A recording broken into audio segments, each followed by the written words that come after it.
Bonjour à tous, nous allons parler d'une personne, grand exemple d'une personne dans la parole de Dieu qui a vécu beaucoup de rejets dans sa vie, mais que Dieu a intervenu et que cet homme a eu la victoire. Et dans Juge chapitre 11, verset 2, il dit « La femme de Galaad lui enfanta des fils. Devenu grand, chassèrent Jephthé et lui dirent « Tu n'hériteras pas dans la maison de notre père, car tu es fils de notre femme. » Et Jephthé s'enfuit loin de ses frères et il habita dans le pays de Tob. Ici, nous avons l'exemple de cet homme qui a subi de grands rejets dans sa vie. Il a été rejeté par ses frères. Nous voyons qu'il a été même rejeté par sa mère. Et il a été rejeté par son père. Et sa situation était tellement difficile à vivre qu'il a même changé de pays. Ça dit qu'il s'enfuit loin de ses frères, il a habité dans un autre pays. Nous voyons que cette personne a vécu beaucoup de rejets. Mais nous aussi, des fois dans nos vies, nous pouvons vivre des rejets.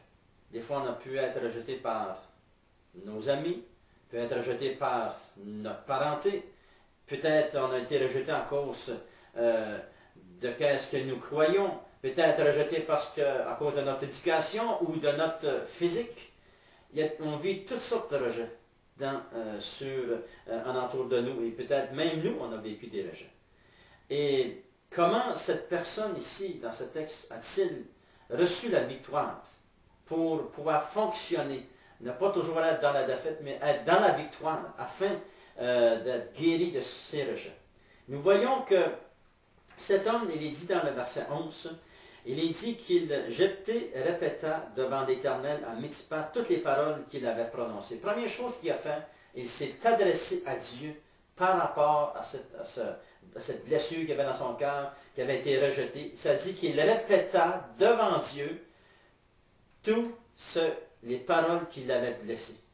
Chaque parole qui hante, qui nous blesse, doit sortir.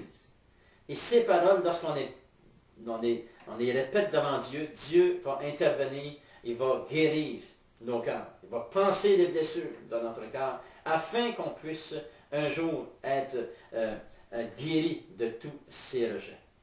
Une autre chose que cette personne a fait, il est dit dans Hébreux chapitre 11 qu'il a placé sa foi en Dieu. Et j'aimerais vous lire aussi un verset dans le psaume 37, verset 5. Il est dit au verset 5, « Recommande ton sort à l'Éternel, mets en lui ta confiance et il agira. » C'est-à-dire, place ta foi, place ta confiance en Dieu, et la parole de Dieu dit que Dieu va intervenir, que Dieu va agir en ta faveur, que Dieu va venir et que sa présence va venir guérir ton cœur, va venir guérir le rejet ou les rejets peut-être que tu as déjà vécu dans ta vie. Et Dieu veut faire comme il a fait pour cet homme. Parce que nous savons le reste de l'histoire de cette personne. Il répéta devant Dieu toutes les paroles que les gens lui avaient dit, qui avaient blessé. Il a placé sa confiance en Dieu et Dieu a agi. Et nous savons que cette personne est devenue une personne très importante dans son pays et dans son village. Et j'aimerais prendre quelques instants juste pour demander au Seigneur qu'il puisse intervenir, guérir le rejet, peut-être que tu as déjà vécu, et que Dieu puisse te fortifier. Seigneur, je prie maintenant au nom de Jésus, que tu puisses intervenir dans le cœur de cette personne qui entend le son de ma voix, que tu puisses guérir le rejet, qu'elle puisse placer sa confiance en toi, et qu'elle puisse répéter devant toi toutes les paroles qui ont emmené des blessures dans son cœur. Au nom de Jésus, que tu puisses être béni abondamment. Amen.